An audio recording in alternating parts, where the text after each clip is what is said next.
Live from WRAL News Headquarters in Raleigh, your number one source for local news. WRAL News, coverage you can count on. Right now at 8, a plane burst into flames on the runway of Tokyo's Haneda Airport this morning. What we are learning about the passengers and that collision. And it's a cold start this morning, lots of sunshine, but with the wind chill, it feels like 25 in Southern Pines. It's 28 in Roxborough. I'll show you some more cold mornings ahead this week. And starting today, several hospitals across the viewing area will implement new restrictions as flu cases are on the rise. We're breaking down the new policies you should know about. We'd like to welcome the Aggies. And North Carolina A&T making its debut at the Rose Bowl Parade. A look at how the marching machine impressed on the national stage. Boy, it was an impressive sight. The granddaddy of them all. They're out there, one of the best parades ever. Glad you're with us this morning here in the 8 o'clock hour on Fox 50. I'm Ken Smith. And I'm Jeff Hogan. Happy New Year to you and you. Hopefully everything is going well here. So far, so get good. things started, right? It's cold out there. January temperatures, what we expect though, Elizabeth. It is. It's on. Here we go. Winter is here. We take a live look at Zebulon this morning. Of course, their beautiful town hall here. The blue skies behind it and some, winter-looking grass in front of it. 32 is our current temperature. And at least in the Triangle, our winds have been fairly light this morning. But the wind chill is on the right, and it's been kicking up in some places. For example, it feels like 25 in Southern Pines. It feels like 30 in Fayetteville. The temperature's on the left and the wind chill on the right. But no wind in Clinton. It's 32. It does feel like 31 in Goldsboro and in Rocky Mount this morning. So it's a chilly start out there. We climb into the mid 40s by lunchtime. Our high 51 degrees under mostly sunny skies. Looking at a couple of quiet days before we begin to see the chance of some showers. Could see some Wednesday night and a soaker in store for part of the weekend. I'll show you that coming up. Brian? 8:02 right now, Elizabeth, and we are watching those sun glare delays on the south side of Durham and also on 40 eastbound heading away from the airport back toward Cary and Raleigh. Here's a look at that live camera on 40 at 55 there on the south side of Durham. And you can see that eastbound traffic slowing down as you head around the curve back toward 885 from 55. We saw, if you were watching a few minutes ago, kind of a weird reading there about an 18-minute delay on 40 eastbound from 15501 to 885. I checked some other data. This looks much closer to normal with 3-minute backup overall with those sun glare backups.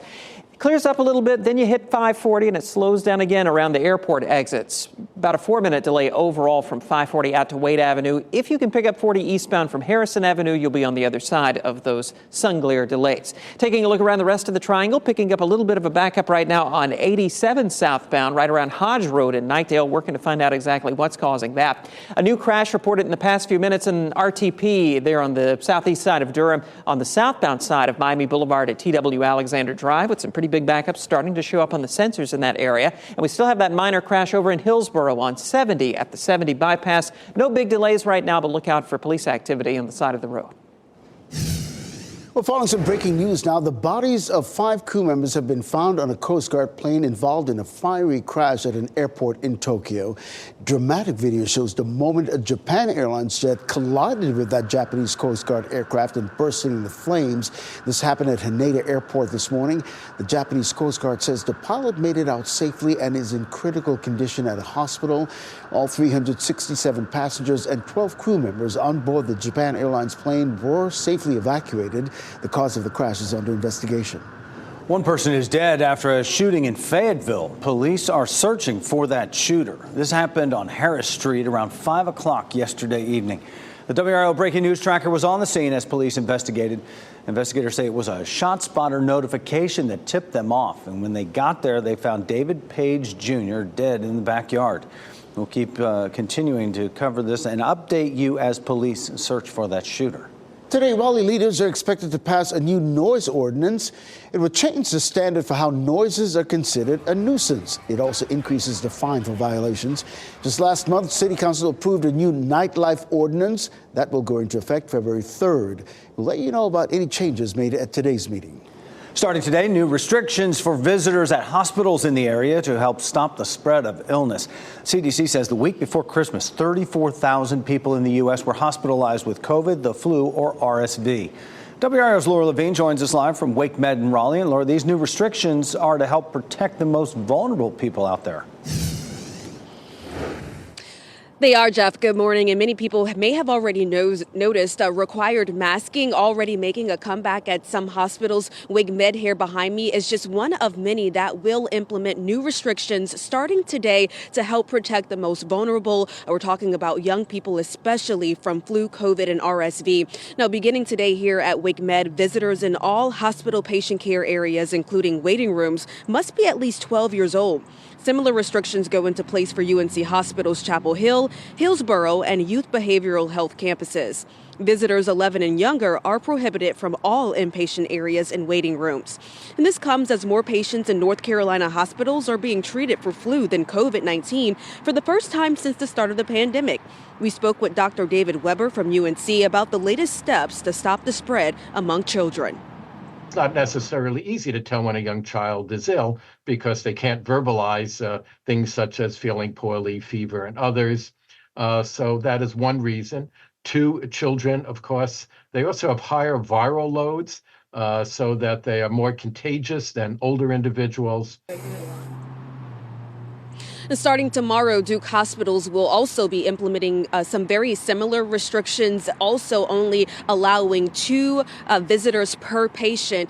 It's important to mention that Dr. Weber also says that the flu typically peaks in mid-January and February, but right now there's no signs right now that these cases will be slowing down at all. We are also wanting to mention that when it comes to those new restrictions, there are some exceptions, such as if there is a patient that is dying. Laura Levine, WRAL News, we're live in Raleigh. Well, happening today, the State Board of Elections will nominate presidential primary candidates for this year's elections. Political parties will provide a list of candidates to the board. The board will then prepare a list for the candidates submitted. The board may also vote to nominate a candidate if it finds that candidate is recognized in North Carolina or national media. That meeting begins at 11 o'clock this morning and can be joined remotely. This comes as former President Trump's legal team is expected to appeal the decisions that removed him from primary ballots in Colorado and Maine. That appeal could be filed as soon as today. The decisions to take Trump off the ballot are based on the 14th Amendment. It says officials who have, quote, engaged in insurrection are disqualified from holding office.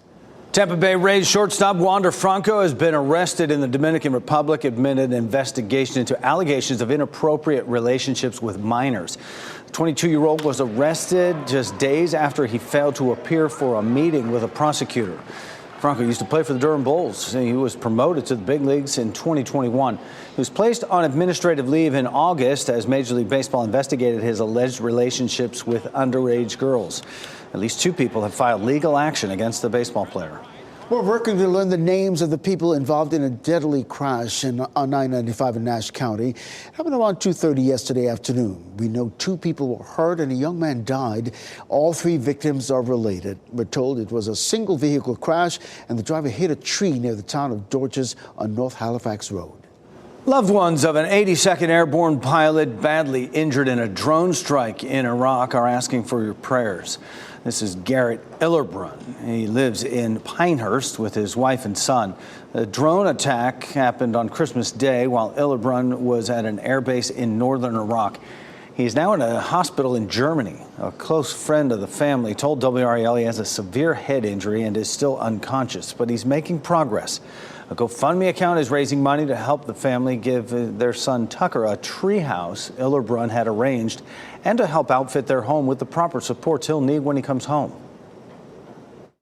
We're basically just going off of prayers and positive energy at this point that he can get reunited with his son, be there to raise him, be there with his wife. They're wonderful people. So if all you can do is pray, we would appreciate that. Anything you can give on the GoFundMe would help them. The Iran-backed attack that critically injured Illerbrun and 2 other servicemen prompted President Joe Biden to order retaliatory strikes targeting affiliated groups. A link to the GoFundMe page is in this story on WRAL.com. Well, back at home, Durham City leaders are working to address homelessness in the city this year. At today's City Council meeting, leaders are looking to allocate funding for various homeless services. The city manager is asking for authorization to help provide rehousing services, funding for emergency shelters, and permanent supportive housing. That meeting gets underway at 7 tonight. Well, time now, 8:09. Recovery efforts press on in Japan after a deadly earthquake and powerful aftershocks. A look at the destruction coming up. And it's a cold start this morning, but there's a lot of sunshine in our forecast for the next several days. The big weather maker of the week comes on Saturday. Looks like it could be a soaker. I'll go over the timeline and show you how much rain we could see.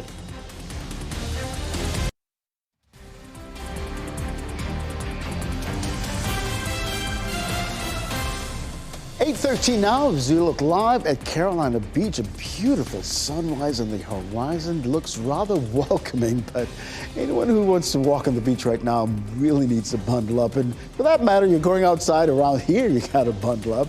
Let's get over to meteorologist Elizabeth Garner, the WRAL Severe Weather Center, tracking our day for us. It's pretty all across the state right now. We were just watching some of the snowmaking that's happening in the mountains right now. They're having a really good start to the season. But beautiful blue skies around here. Goldsboro looking gorgeous. Apex pretty this morning. Chapel Hill, courtesy of Top of the Hill Restaurant. And of course, there's our newsroom in Fayetteville there on Hay Street. The number in the blue box is the actual temperature, and the number in white here is the wind chill. So it feels like 25 in Southern Pines, 30 in Fayetteville. It feels like 31 in Goldsboro and in Rocky Mount. It's 28 right now in Roxborough and 32 in the Triangle. Tomorrow morning's likely to be colder, but may not be quite as breezy. It's not like we're seeing a lot of wind out there, but there are a few spots where it definitely feels colder than it really is. Our significant system coming our way this weekend arrives early Saturday morning. As it moves across the country, it is likely to bring some snow and some freezing rain most likely. So it could cause some travel problems. It hasn't begun to develop just yet, but by the time we get to, say, Thursday into Friday, there may be some travel problems across the country. And definitely as it moves up the East Coast, it is likely to produce some problems up into the Northeast with a good bit of snow. Here we'll likely see some rain.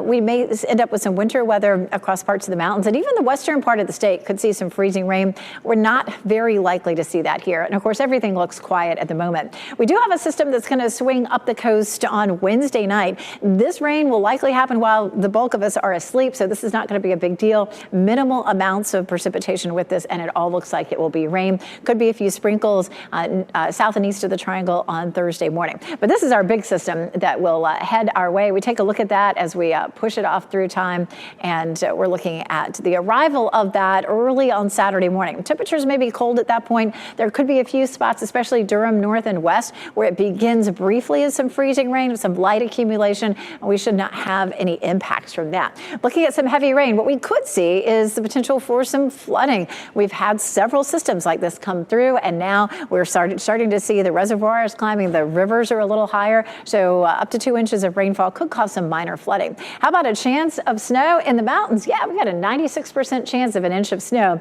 but for our viewing area, it is almost zero. But you can see that red shaded area all up through Pennsylvania, New York, and into the Northeast, where we are likely to have some measurable snow. For us, looking at temperatures, pretty much holding in the low to mid 50s for the remainder of the week. Saturday is going to be a cool day with a high of 50, looking at rain pretty much all day, but Sunday looks salvageable with some sunshine and a high of 51. Brian? It is 8:16 right now. Just in, a report of a crash on I-87 right around Hodge Road there in Knightdale. We are seeing some delays on that southbound side as you head away from 540 back toward Hodge Road. Not showing up right now on the sensors, but we're going to get an update of that in the next few minutes, and probably we're going to see a little bit of a backup there as you head back toward Raleigh. Need to keep that in mind.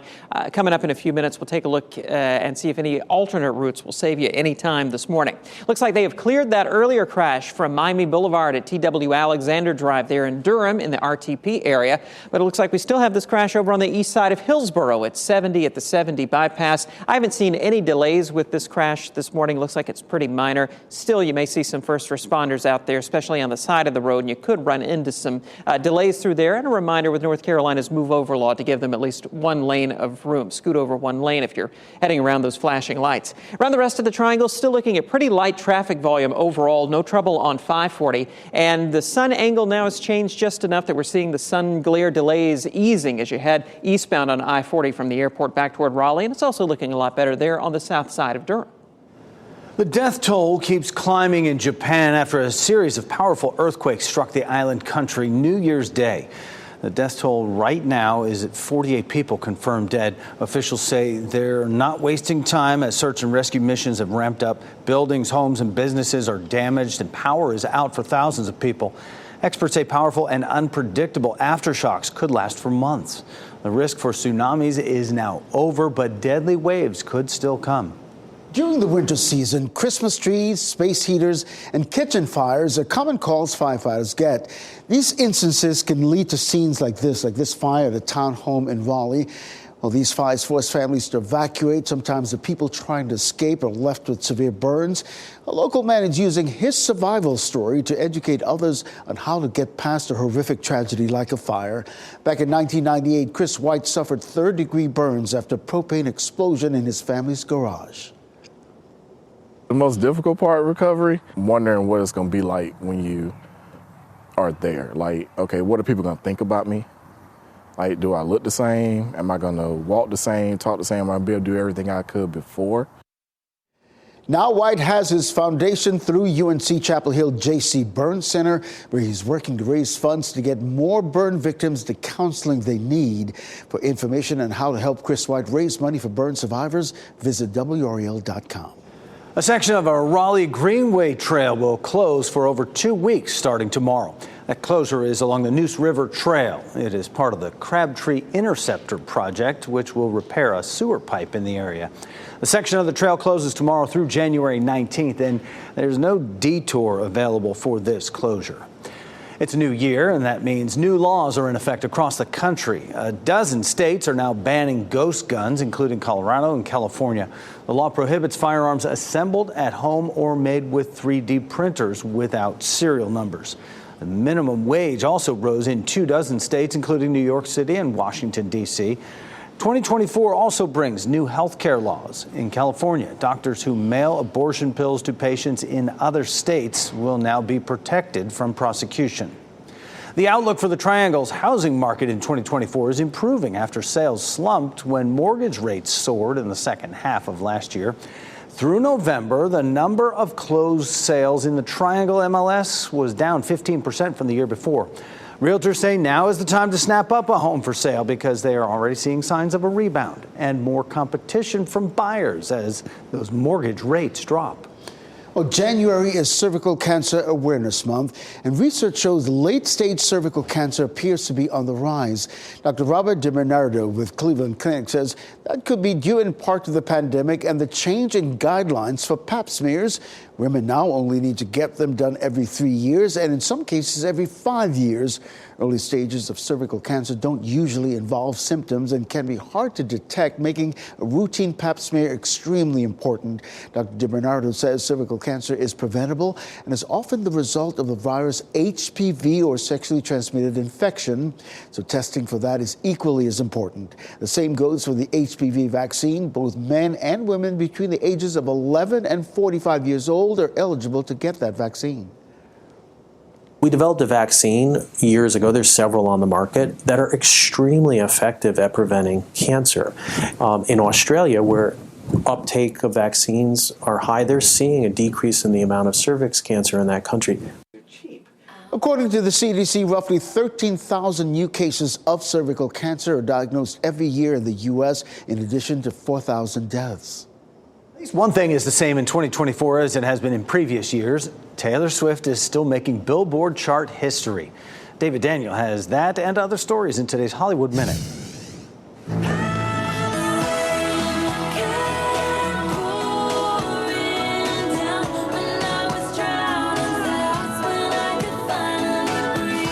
Taylor Swift's latest record is impressive even for her. She's the first act ever to hold the first 4 spots on Billboard's top album sales chart at the same time since the chart debuted more than 30 years ago.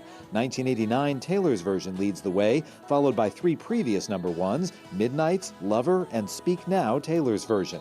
2 other Swift albums, Folklore and Fearless, Taylor's version, are also in the chart's top 10.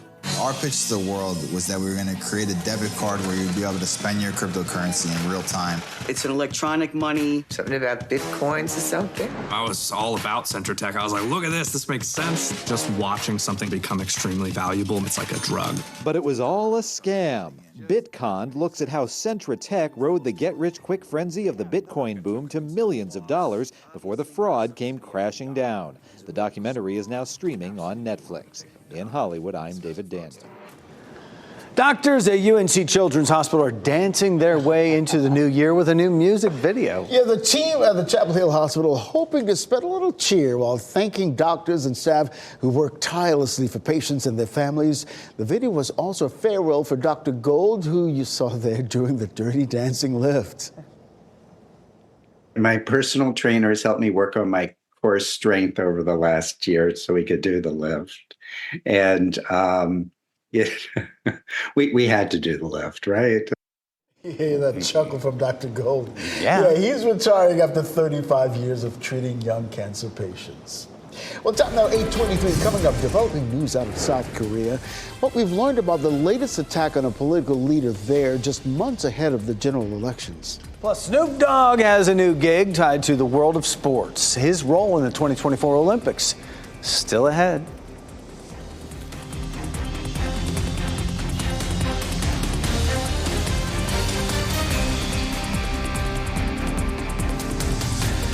As you get into your car, tune to WRAL News Plus on your radio. In Raleigh on 99.3 FM. In Durham, 96.5 FM. And everywhere on 101.5 HD3.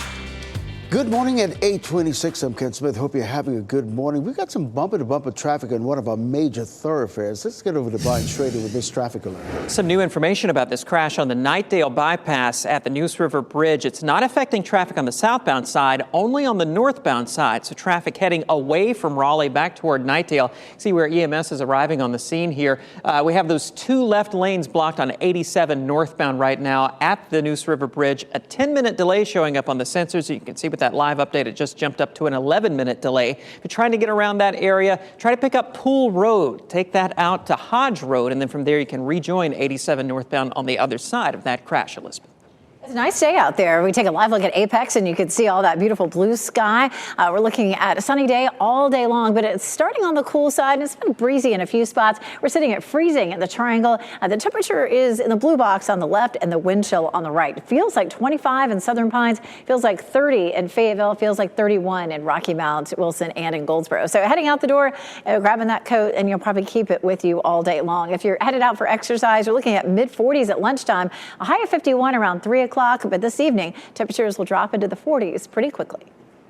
Police are searching for the shooter responsible for killing someone in Fayetteville. It happened on Harris Street Monday. Investigators arrived to find David Page Jr. dead in a backyard. We will continue to update this story as new information comes in. Happening today, Raleigh leaders are expected to pass a new noise ordinance. It will change the standard for how noises are considered a nuisance. It also increases the fine for violations. We will let you know about any changes made at today's meeting. Up next on Today, rounding up the wellness trends for the new year, and more local news continues on Fox 50. Shot in 4K ultra high definition. Your number one source for local news. WRAL News. Coverage you can count on. Breaking news, 5 people are dead and more than a dozen are hurt after 2 planes collided in Japan. We'll have the latest from the Live Center. And I'm following breaking news right now on the Knightdale bypass with the crash creating some pretty big delays. I'll show you the alternate route to save you some time this morning. And a little bit of a wind chill, it feels like, anywhere from the mid-20s to low 30s. I'll show you some more cold mornings we have in our forecast this week. Raleigh City Council will meet later today about approving a new noise ordinance. Coming up, how this could impact nightlife downtown. We bring you inside our WRAL studio here at 8:30 on your Tuesday morning. Happy New Year to you. I'm Jeff Hogan. And I'm Ken Smith. Let's go ahead and get over to meteorologist Elizabeth Gardner, the WRAL Severe Weather Center, tracking our chilly morning for us. I take a live look here at Warrenton. Lovely blue sky here. We're looking at these temperatures turning much colder this morning for us. Temperature 32 degrees in the Triangle area. We're looking at a little bit of a breeze in some places. So we have a wind chill in spots. The wind chill is in the white box on the right. Fayetteville feeling like 30 degrees right now. It feels like 25 in Southern Pines, 31 in Goldsboro, Rocky Mount. It's 32 in South Hill and it's 28 in Roxboro. But we'll have more widespread temperatures in the mid to upper 20s for tomorrow morning. Our afternoon afternoon temperatures are close to normal for this time of year. Mid-40s at lunchtime, low 50s at 3 o'clock. If you're going to be out and about after sunset, we're going to drop into the 40s pretty quickly. But of course, it's our first full week of January. Coming up, we'll talk about what our normal temperatures are for the month. And Brian is here with a look at traffic. Yes, indeed. Some breaking news right now on the Knightdale bypass. A crash on the northbound side of I-87 right there at the Neuse River Bridge. You can see where they have the left and center lanes blocked, and all of that traffic leaving New Hope Road heading out toward Hodge Road is squeezing by in that right lane. A 14-minute delay showing up right now on the live sensor readings from 440 out toward Knightdale Boulevard overall. And you can see with the live update, it just jumped up to a 15-minute delay. Let's talk about the best alternate route if you're trying to get away from East Raleigh, out toward Knightdale. Take Pool Road out to Hodge Road, and then from there you can rejoin 87 northbound on the other side of that crash and those heavy delays there. Something to note on this map, you see on the southbound side of 87 or heading away from Knightdale back toward the Beltline, traffic's just fine. We're not seeing any delays right now. Couldn't rule out an onlooker delay developing here in the next few minutes, but right now at least traffic's flowing freely between 540 and 440. If you're heading out to the car right now, listen to us on the radio at 99.3 FM in Wake County. We'll let you know how things are shaping up out there. And happening right now in the WRAL Live Center, we continue to follow that breaking news out of Japan. 5 people are dead and about 17 others are hurt after a passenger plane and a Japan Coast Guard plane collided at Haneda Airport. This is a live look right now at firefighters continuing to douse the plane with water. This morning, we are learning that 17 passengers that were on that Japan Airlines flight are hurt after that collision. The severity of their injuries is not known right now. The plane collided with a Japan Coast Guard plane. It landed on the runway and burst into flames. We're also learning that the 5 crew members on board the Japan Coast Guard flight were killed. The captain managed to get out of that plane, but the captain is in critical condition this morning. That Coast Guard plane was on the way to help with earthquake relief efforts. One person is dead after a shooting in Fayetteville. Police are searching for that shooter. This happened on Harris Street around 5 p.m. yesterday. The WRAL Breaking News Tracker was on the scene as police investigated, and they say it was a ShotSpotter notification that tipped them off. When they got there, they found David Page Jr. dead in the backyard. We'll continue to keep you updated as police search for that shooter. Well, today, a new noise ordinance within Raleigh city limits could be approved that would change what noises are considered a nuisance. WRAL's Kelsey Coffey joining us live from downtown now to explain how this all will work. Good morning, Kelsey. Hey, Ken, good morning. The ordinance applies citywide, but it would obviously impact folks who live in the Glenwood South area. This particular part of Glenwood Avenue is really noisy at night. It's known for loud music and nightlife. But last month, the council approved a new process for permitting clubs and other nightlife venues. The city says they received over 100 comments, all offering feedback for a noise ordinance. The city attorney's office made some revisions, including adding higher fees, upping penalties by at least $150. Another change was removing the noise ordinance during permitted special events. Now the question becomes, how loud is too loud? The answer, well, it depends. There are different rules based on time of day and what type of noise is being created. So City Council should make a decision about this today at 1 o'clock. Kelsey Coffey, WRAL News, live in Raleigh. A 19-year-old man is facing charges in Charlotte in connection with a New Year's Eve shooting that injured 5 people. Davion Crawford is facing 5 felony counts of assault with a deadly weapon with intent to kill. The shooting happened during a New Year's Eve celebration. Investigators say he shot into a crowd of people at a park in uptown Charlotte before midnight. All the victims are expected to recover. We have learned more about the motive in the shooting death of a Greensboro police officer. Sergeant Dale Nix, you see him here, according to court papers, an 18-year-old who was stealing beer, shot him and then sold the beer to buy drugs.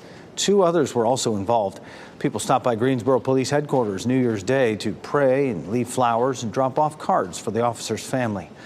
All 3 people involved in this have been arrested. Police tracked them down in Winston-Salem. Well, starting today, changes are coming to hospital visitation policies in the Triangle.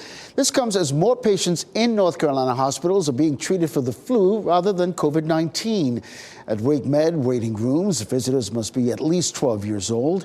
At UNC Health, visitors must be 11 years old, and masks are strongly recommended. Starting tomorrow, Duke Hospital is limiting visitors to 2 per patient at a time. Children under 12 aren't allowed to visit unless a provider gave them prior approval. As the Israeli military says it is pulling thousands of troops out of Gaza, the U.S. is thinking about getting drawn further into the conflict in the Red Sea area. Israeli Prime Minister Benjamin Netanyahu is warning the war is expected to last many more months. Tensions are growing between Iran and the West, especially in the Red Sea. Over the weekend, Yemen-based Houthis, backed by Iran, tried to hijack a container ship and shot at U.S. Navy helicopters. U.S. forces sunk 3 Houthi boats, killing everyone on board.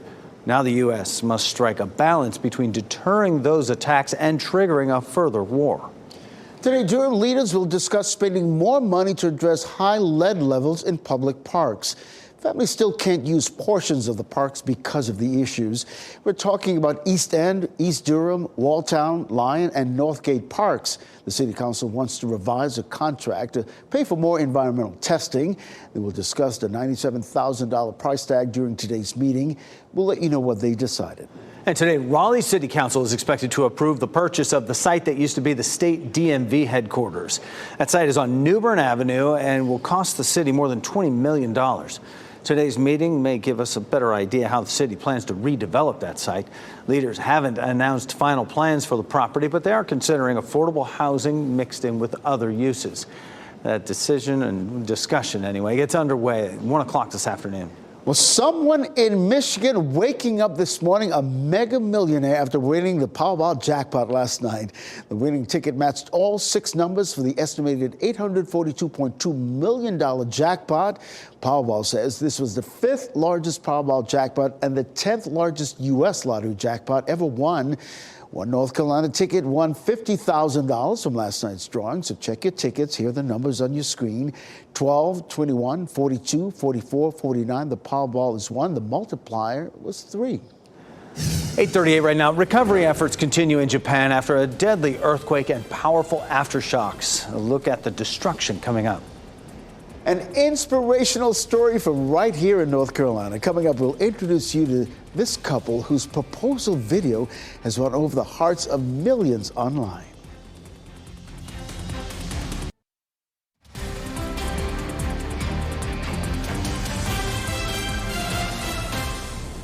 And check it out, 8:42 right now. We take you down to the coast. Beautiful look at Beaufort right now. Sun is up. There are some clouds out there. And chill is in the air. We'll bring it back to the Triangle here. Certainly, we are getting that feel right now with the sunshine, but the cold temperatures. January-like. Elizabeth Gardner. Definitely looks beautiful out there. This is a live look at Warrenton. You can see those beautiful blue skies there, but temperatures are chilly. In the Triangle, it is 32 degrees. Our dew point's way down at 24, so it's a dry air mass right now. That's why we're seeing that deep blue sky. By lunchtime, 45, and we'll hit 51 mid-afternoon. And then once we hit sunset, those temperatures are going to drop into the 40s quickly. And we have a colder morning in store for tomorrow. Here's the difference. This morning, we're looking at a wind chill. The temperature is here in the blue box, and the wind chill is on the right in the white box. So it feels like 25 in Southern Pines. It feels like 32 in Durham and Raleigh, where there is no wind. It feels like 30 in Fayetteville and Clinton. It feels like 31 in Goldsboro and Rocky Mount. It feels like 32 in South Hill. But our temperatures tomorrow will actually be most likely in the mid-20s to around 30. So it'll be colder, but we're less likely to have a wind chill to go along with it. So actual temperatures 29 in Southern Pines, 36 Rocky Mount and Goldsboro, 35 in South Hill. Around town, 51 in Raleigh and Durham, 53 degrees in Fayetteville. That's pretty close to normal. We'll have winds coming out of the northwest at about 7 to 8 miles per hour up until around the middle of the afternoon. And then those winds start to back off just a little bit.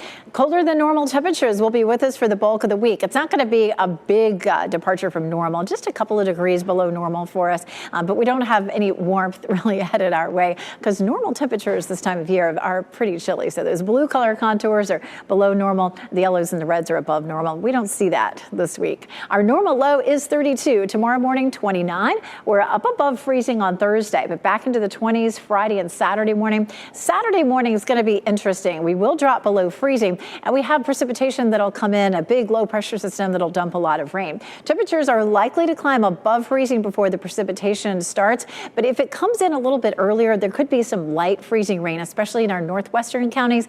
Right now, it doesn't look like there would be any impact from that, but it's just something that we'll be watching with the timing of that system. 52 is our normal high. We'll see 51 today, 55 Wednesday, and then close to 50 getting into the weekend. What does January typically look like? January is one of those months, in the fall, it's warmer at the beginning of the month and colder at the end of the month, and now that will start to reverse. But January, pretty much steady. Our normal low is 31 to 32. Our normal high is 50 to 52 from the beginning of the month to the end of the month. That said, we tend to see a lot of ups and downs with our temperatures during the winter because of different frontal systems that come through. Now, this week is kind of an exception. We'll see temperatures anywhere from 49 to 55, so that's not a huge range.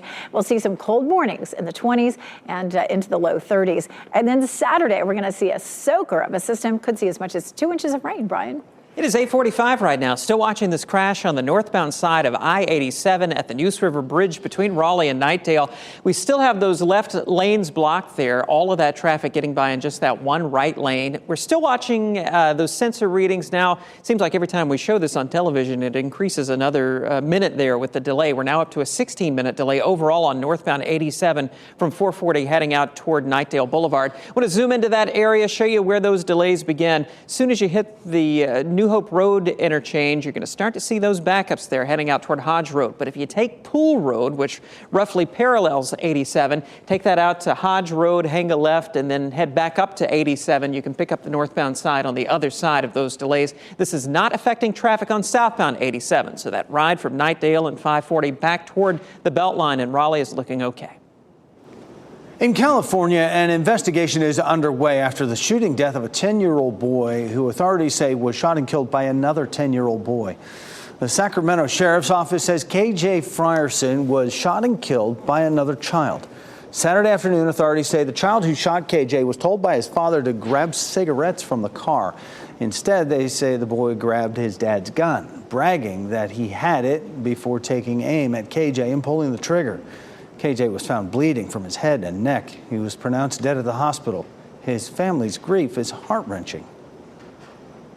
He didn't deserve this. He still had a whole life to live. Y'all allowed y'all's son to do this to my 10-year-old nephew. Officials say the gun was reported stolen in 2017. After the shooting, the boy's father, 53-year-old Arquette Davis, apparently tried to get rid of the firearm by throwing it in the trash. Davis was arrested on possession of a firearm by a felon and child endangerment. He's being held on $500,000 bail. His 10-year-old son was arrested on suspicion of murder and was detained at a youth detention facility. Duke and several other schools reached a multi-million-dollar settlement for working together to limit financial aid to students. Now the school is suing 2 of its insurers for refusing to pay their share of the settlement money. Duke was among a group of schools sued 2 years ago for inflating tuition for students who received financial aid. The school has insurance policies to pay part of the $13 million settlement, but so far the insurers disagree over whether the policies cover antitrust settlements. 48 people are dead after a powerful earthquake struck Japan on New Year's Day, and now experts warn dangerous aftershocks could last months. Amy Kiley explains how the situation could get even worse before it gets better. The word going forward is to be cautious and be ready to evacuate again. The death toll is climbing and dozens are injured after yesterday's earthquake on Japan's west coast. Experts say the situation is still perilous. Overconfidence is one danger. It's almost impossible to predict exactly how many aftershocks there are going to be and when. For an earthquake of this size, about a magnitude 7.5, we would indeed expect the aftershock sequence to go on for days, weeks, even months. Those warnings come amid the continued search for people trapped in the rubble. Bodies are still being recovered from the rubble, and the accident is not over. The good news is the immediate risk of tsunamis is over, and There was a nuclear power plant there. It was shut down before the earthquake took place. That's a relief, since a 2011 earthquake and tsunami caused a meltdown at the Fukushima nuclear plant. But it's a relief that could be short-lived. There is a small chance, but a non-zero chance, that we might actually see an earthquake larger than that initial shock. I'm Amy Kiley reporting. Well, the growing immigration crisis shows no sign of abating in this new year. The numbers at the southern border have been staggering in recent weeks, and as Doug Lozada reports, Congress is still searching for an elusive compromise. December's numbers from the border are in, and they are shocking. More than 300,000 so-called migrant encounters since the first of the month. That's the equivalent of the population of Pittsburgh streaming across the border. Republicans are accusing President Biden of not doing enough. He wants more border funding. And there is a growing bipartisan chorus in Congress calling for action. I believe most of America believes in legal immigration, but what we're seeing is not that. This is chaos. It's the pull factor. You got to have detention and deportation. Adding to the pull factors, a new policy in California to offer all illegal immigrants free health care, costing the state more than $3 billion a year. We have a border crisis at the southern border and, quite frankly, at the northern border. And they're basically ringing the dinner bell for people to come. Texas, overwhelmed by the arrivals, is sending immigrants to sanctuary cities, including Chicago, where the mayor has had enough. Well, what we have is clearly an international and federal crisis that local governments are being asked to subsidize. And this is unsustainable. And that was Doug Lozada reporting. Now, on Capitol Hill, border funding is being tied to aid for Israel and Ukraine with no resolution in sight. A heads up before you hit the road, it'll now cost more money to take the Triangle Expressway. The state has increased the toll to travel the full length of the expressway by 14 cents, so it's up to $3.94. This applies to drivers with an NZ Quick Pass and a transponder. Toll revenue is used for the facility operations and maintenance and to pay off bonds used to fund the construction of the highway. Snoop Dogg putting aside his rapping prowess and putting on a new hat. The hip-hop legend joining NBC's coverage of the 2024 Paris Olympic Games this summer. He'll provide regular reports for the Olympics primetime show and on Peacock. In 2021, Snoop Dogg joined Kevin Hart on the Peacock network for commentary during the Tokyo Games. NBC's coverage of the 2024 Olympics from Paris, scheduled for July 26th to August 11th. You can watch all the action on WRAL. Well, a North Carolina couple's proposal video circulating on the internet, and now the two are inspiring millions. Oh my God. You're beautiful, kind, friendly. You always make me laugh. You always make me a better self. I want to continue this journey with you, even though it may take us longer to achieve our dream. Will you give me the greatest honor of marrying me? Oh man. Yes, baby. It's definitely yes. See, your mom had to say, hey, say yes, say yes. Meet Matthew Schwab and Lucia Romano, who are taking the internet by storm with not only this video, but their story. The two met as teenagers attending Holly Springs and Carver High Schools, going on their first date at 13. Matthew then asked Lucia to be his girlfriend at 15. And as you can see, the rest is history. Now, they both volunteer at Gigi's Playhouse, a resource of families with children with Down syndrome. And Matthew has even started his own advocacy platform, giving a TED Talk, as you saw right there. The two are still deciding on a wedding date. Congratulations to both of them. Yeah, certainly. The Oakland Zoo in California put out a literal look back at 2023 with a compilation of some of its residents snacking through the year. Only they did it in reverse. They released a weird time warp of the wild and woolly wetting their whistles. And they say you can't move forward without looking back, right? But in this case, it's looking back with a snack. And they're putting them back. That is such a funny and interesting way to do that. Right. Because, you know, it gets a lot of clicks, for sure. No question. And the reverse thing is good. It's like they're giving back. Brilliant. Love it. Well, before we head to a break, we'll give you one more look at the North Carolina education winning lottery numbers. Of course, we'll get another check on weather and traffic after the break.